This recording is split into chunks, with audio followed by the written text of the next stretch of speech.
Добър вечер на всички и добре дошли. За мен е голямо щастие да видя, че залата тази вечер не ни стигна. Честно казвам, съм приятно изненадан въобще от колко хора решиха да дойдат, да чуят какво прави и какво ще прави Equity Partners Capital и какво имаме в момента пред себе си като възможност в лицето на ЗЕК и в лицето на Карма. Създадохме Equity Partners Capital, за да бъде инструмент, който да помага на хората да инвестират по-добре. Всички в момента знаете колко прегрели са капиталовите пазари. Чувате от всякъде какви рискове носи това. Berkshire Hathaway стои върху 300 милиарда долара кеш и казва, че няма сделки, в които да се инвестира. И това е до голяма степен вярно. Просто публичният сектор, публичната търговия на акции наистина сякаш прегрява. Там, където можем да генерираме стойност, са местата, в които ние познаваме, освен технологията и числата, познаваме и хората. Днеска вие ще видите хората, които стоят зад Equity Partners и зад ЗЕК. И за нас това е, може би, най-важният капитал, освен технологията и финансовия ресурс. Equity Partners Capital не е инвестиционен фонд. Достатъчно колеги има на пазара, които умеят да фондонабират предварително и след това този ресурс като портфолио да го инвестират частично. Може би някой ден и ние ще тръгнем в тази посока. Но към момента Equity Partners е изключително ценен инструмент, който първо намира правилните бизнеси. Вече 5 или 6 бизнеса ние анализирахме в дълбочина и затова сега ви представяме един, който действително считаме, че е изключително добра инвестиционна възможност. Потенциала на компаниите в днешно време се опира на това дали могат да адресират предизвикателствата, а не само пазарните трендове. В момента знаем много добре, че света витае напрежение. Военни конфликти, социално напрежение вътре в редица държави, проблеми с глобалните вериги на доставки, върви се вече малко повече към регионализация и затова се отваря тази възможност наистина да намерим компаниите, които адекватно могат в тази среда да работят и да работят като един добър екип. За Equity Partners Capital също стои един изключително силен екип от професионалисти. Част от тях ще ви представя сега, част от тях ще ги видите и в друга амплуа малко по-късно днес. Видяхте QR кода отвън, можете да сканирате и да ни последвате или да влезете на уебсайта, за да видите кой какво ще работи в целия този бизнес. Сега съвсем накратко искам да ви представя част от хората.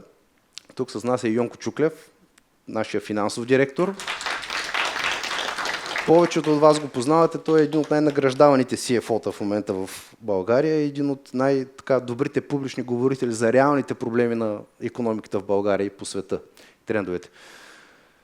Адвокат Стефан Цветков.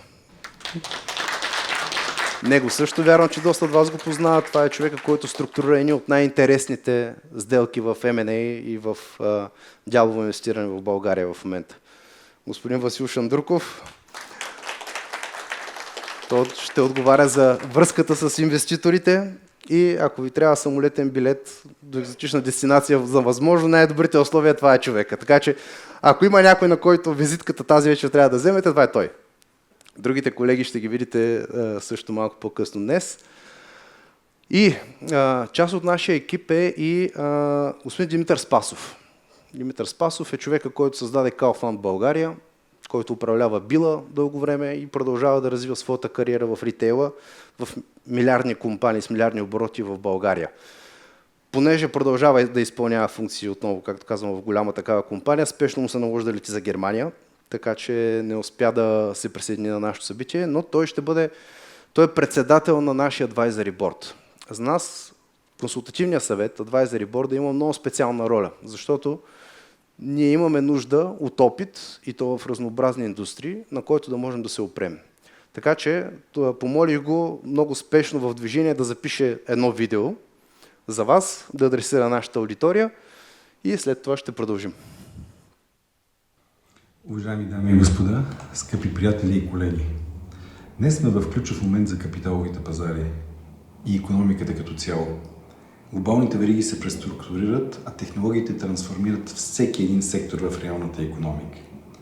Публичните пазари стават все по-пренаселени, докато Private Equity дава възможността да влезем рано, с реално влияние, да придобием компании, да променим тяхната посока, да отключим стойност и да изградим лидери. В Equity Partners търсим именно такива бизнеси. Компании с силни основи, но неизползван потенциал за оптимизация, за растеж и за регионална експанзия. Моментът е правилен, защото може да създадем стойност преди пазарът напълно да я оцени. Преди да приема поканата да се присъединя към Equity Partners, оцених две неща. Тяхната стратегическа визия и културата на екипа. В Equity Partners видях рядка комбинация. Богат и разнообразен секторен опит, ясна инвестиционна визия и прагматичен подход към създаване на стойност. Подходът е ръководен от изпълнение, а не от теория. Това, което ми даде увереност, е способността им да работят рамо до рамо с основателите, да подобрят операциите, да ширяват пазарите и да развиват стойност, която ясно се вижда в резултатите. За инвеститорите това означава партньор, който не просто обещава, а доставя. Имам и още един силен мотив да се включа – моделът на Advisory Board. Ние ще бъдем първите хора, които имат ранна информация и достъп до разглеждани сделки. Нашата роля е двустранна – да подкрепяме екипа с опита и знанията си и да отваряме вратите на собствените си мрежи, за да се възползват първи от възможностите, които Equity Partners слага на масата. Най-големите инвеститори в настоящата сделка също ще получат покана да се присъединят към мен в Advisory Board и да участват първи във всички следващи сделки. Това е част от философията ни за партньорство на най-високо ниво. В заключение, ние не търсиме просто сделки, търсим трансформационни партньорства. Бизнеси с потенциал и екип способен да го отключи. Такъв е екипът на Зекинг. Радвам се, че съм част от този път и очаквам с увереност всичко, което ще постигнем заедно. Благодаря ви!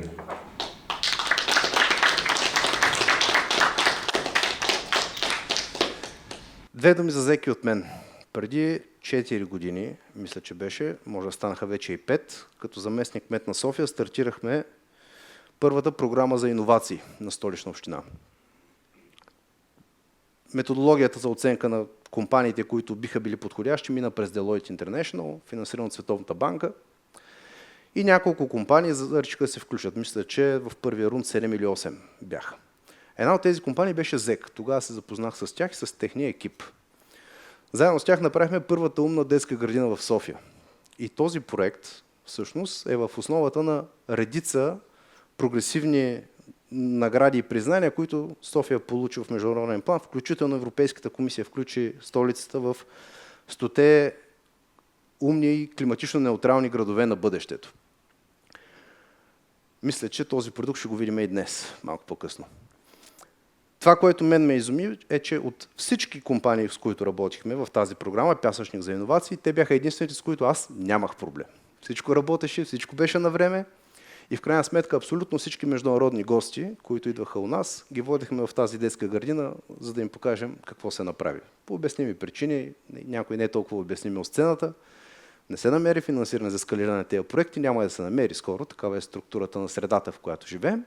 Но по-важното е следното. Има хора, които могат да доставят стойност и ние ще ги видим по-късно днес. Така че аз отново ви благодаря, че сте тук с нас и ви приветствам с това действително да вземете контактите на всеки един. Ние ще се постараем да направим същото в коктейла след това, за да можете да държите пулс на нещата, които ние преглеждаме. Обещавам ви, че интересни неща ще изкачат от нашата работа. Благодаря ви.